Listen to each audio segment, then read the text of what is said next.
नमस्कार, मैं तुषार गौतम। आप देख रहे हैं न्यू भारत न्यूज। भारत की राजनीति लोकतंत्र का पर्व 2024 का सिरमौर हो रहा है। पांचवें चरण की वोटिंग है, छठे चरण की वोटिंग है। ऐसे करीब करीब 2-3 चरण और बकाया है, लेकिन राजनीतिक दल चूक नहीं रहे हैं। एक दूसरे के ऊपर आरोप प्रत्यारोप लगा रहे हैं, लेकिन इन 4-5 चरणों में वोटिंग का ट्रेंड आप देखें तो 2014, 2019 की तुलना में काफी कम वोटिंग हुई है। किसको नुकसान हो रहा है, किसको फायदा हो रहा है, ये भी हम आपको बताएंगे। पूरा वीडियो देखिए।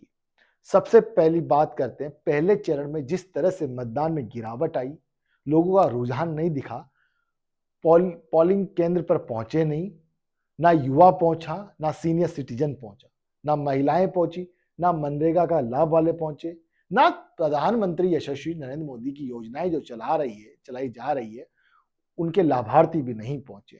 ऐसा सर्वे रिपोर्ट में खुलासा हुआ है। वहीं दूसरा, तीसरा, चौथा, पांचवा चरण चलता है। उत्तर प्रदेश के अंदर अयोध्या राम मंदिर का मुद्दा भी फीका पड़ता हुआ दिखाई दे रहा है। उत्तर प्रदेश के अंदर वोटिंग प्रतिशत काफी डाउन है। महाराष्ट्र के अंदर काफी कमजोर मतदान हुआ है। इससे अंदाजा लगाया जा सकता है लोकतंत्र के प्रति भारतवासियों की ऐसी नकारापंथी क्या काम की।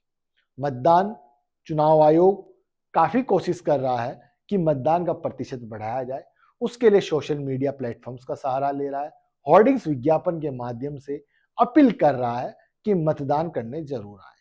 राजस्थान के अंदर जो मतदान का प्रतिशत गिरावट का कारण देखा जाए तो सीधा सीधा नुकसान कांग्रेस को दिखाई दे रहा है इसके अंदर, क्योंकि कांग्रेसी कार्यकर्ताओं ने उनके मतदाताओं को पोलिंग बूथ तक लेके नहीं गए, और भाजपा वाले इसमें बड़े माहिर है। उनका संगठन पूरा जितने भी मतदाता, उनके समर्थक मतदाताओं को पोलिंग बूथ तक पहुंचाया और मतदान कराया। इससे रुझान पता लगता है। 25 सीटें हैं, 25 सीटों में 15 सीटों पर सीधी सीधी फाइट देखी जा रही है, लेकिन सूत्रों के हवाले से और सर्वे रिपोर्ट के आधार पर अभी तो परिणाम नहीं बताऊंगा। 1 जून की शाम को डिनर के टाइम हम बिल्कुल सटीक परिणाम बताएंगे कि क्या होने वाला है। लेकिन राजस्थान में 15 सीटों पे काफी मशक्कत है, टक्कर है। असल में इस बार जो 8 सीटें हैं फंसी हुई दे रही है भाजपा की सीधी सीधी।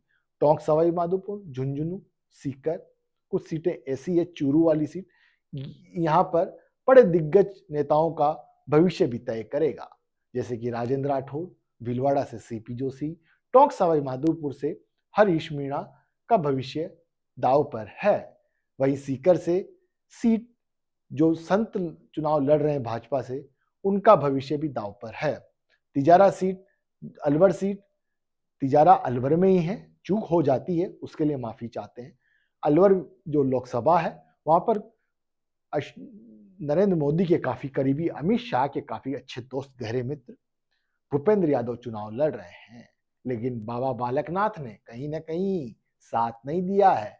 चुनाव प्रचार में विधानसभा की तरह एक्टिव नजर नहीं आए हैं।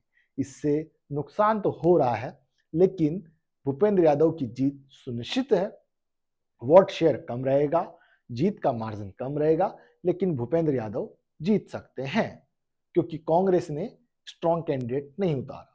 सीकर के अंदर काफी मस्कत है, जबरदस्त अमराराम टक्कर दे रहे हैं, जो किसानों के नेता हैं। गांव गांव तक उनकी सीधी पहुंच है। एक एक कार्यकर्ता का नाम और अधिकतर वरिष्ठ मतदाताओं का नाम तो वो जानते ही हैं, मुंह पर जुबान से पुकारते हैं। असल बड़ी बात यह है, चूरू के अंदर राहुल कसवा चुनाव लड़ रहे हैं और देवेंद्र झाझड़िया भाजपा से चुनाव लड़ रहे हैं। राहुल कसवा पहले भाजपा में हुआ करते थे करीबी और दिग्गज नेता होते थे, लेकिन राजेंद्र राठौड़ ने उनका टिकट कटवा दिया, तो राहुल कसवा राजेंद्र राठौड़ को चैलेंज करते हुए कांग्रेस में शामिल हो गए। राहुल कसवा कह रहे हैं राजेंद्र राठौड़ के विधानसभा चुनाव में भी तारानगर सीट से मौर्या उड़ गए, और इस बार भले उनको न तो राज्यसभा चुनाव का कैंडिडेट बनाया, न राज्यसभा से चुनाव चुन के उनको भेजा, न उनको कहीं संगठन में बड़ी जिम्मेदारी मिली है। राजेंद्र राठौड़ का भविष्य जबरदस्त दांव पर है। वरिष्ठ नेता है, पार्टी की फर्स्ट लाइन में वो हमेशा से आते हैं। मौका मुख्यमंत्री बनने का था, लेकिन चुनाव हार गए। हारे हुए को भी मुख्यमंत्री बना सकते हैं, कहीं दूसरी जगह से चुन के भेज सकते हैं विधानसभा में, लेकिन राजेंद्र राठौड़ यहां पर भी विफल रहे। राजेंद्र राठौड़ प्रेस कॉन्फ्रेंस करते रहते हैं और चेताते रहते हैं कांग्रेस को, लेकिन कांग्रेस ही उनको चेतावनी दे रही है कि मोरिया उड़ गए रे, मोरिया उड़ गए। राजेंद्र राठौड़ कह रहे हैं कि इस बार किसके मोरिया उड़ते हैं ये भी देखना लाजमी होगा। वही भारत के अंदर बात करें, अमेठी और रायबरेली सीट काफी मस्कत वाली सीट है और एक दूसरे प्रत्याशी कांग्रेस भाजपा एक दूसरे के ऊपर छींटाकशी कर रहे हैं। अमेठी से किशोरी लाल शर्मा हैं जो गांधी परिवार के काफी करीबी हैं और अशोक गहलोत को ऑब्जर्वर बन के वहां भेजा है। अशोक गहलोत जादूगर हैं, राजस्थान में भी जादू चलाते हैं, लेकिन विधानसभा में तो जादू चलाया ही है, क्योंकि जिस तरह से कांग्रेस की सीटें आई हैं उसमें अशोक गहलोत का ही श्रेय है। अशोक गहलोत जब चाहे तब मुख्यमंत्री बन जाते हैं, तब चाहे जब कुर्सी से हट जाते हैं, ये उनकी जादूगिरी है। इसी वजह से राहुल गांधी ने, सोनिया गांधी ने, प्रियंका वाड्रा ने अशोक गहलोत को अमेठी भेजा है और अमेठी की कैंपेनिंग संभाल रहे हैं। किशोरी लाल शर्मा को जिताने की पूरी कोशिश कर रहे हैं। स्मृति ईरानी के ऊपर बार बार आरोप लगा रहे हैं, क्या किया अमेठी में, क्या नहीं किया, सारा जो भी है चिट्टा खोल रहे हैं। रायबरेली के अंदर तमाम दिग्गज नेता कांग्रेस के राहुल गांधी की साख बचाने के लिए, ऐसे पुश्तैनी सीट है रायबरेली और अमेठी, लेकिन राहुल गांधी अमेठी से पहले हार चुके हैं, फिर वायनाड गए, वायनाड से जीते।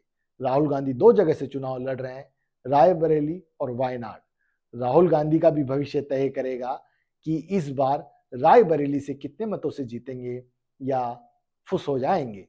सारे तमाम दिग्गज नेता वहां तैयारी कर रहे हैं, भले वो राजीव शुक्ला हो, सिंघवी हो, कपिल सिब्बल हो, अशोक गहलोत हो, अजय माकन हो, तमाम बड़े बड़े दिग्गज नेता राहुल गांधी की जीत सुनिश्चित करने के लिए खून पसीना बहा रहे हैं।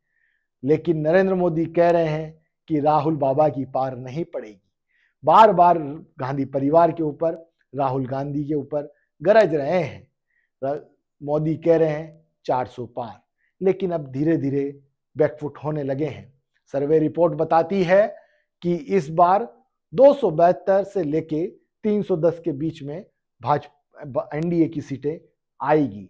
जो 400 पार का नारा दिया है, सिर्फ कार्यकर्ताओं को एक बूस्टर वैक्सीन लगाया है, जिससे मतदान प्रतिशत बढ़े भाजपा का और जीत का मार्जिन बढ़े और हम करीब करीब 300 पार तो जाएं। ऐसा सूत्रों के हवाले से खबर मिली है। 400 पार का नारा सगुफा साबित नहीं होने के लिए नरेंद्र मोदी और अमित शाह और जेपी नड्डा मेहनत कर रहे हैं। जगह जगह रैलियों में कह रहे हैं कि कांग्रेस मुस्लिमों की पार्टी है, तुष्टीकरण करती है।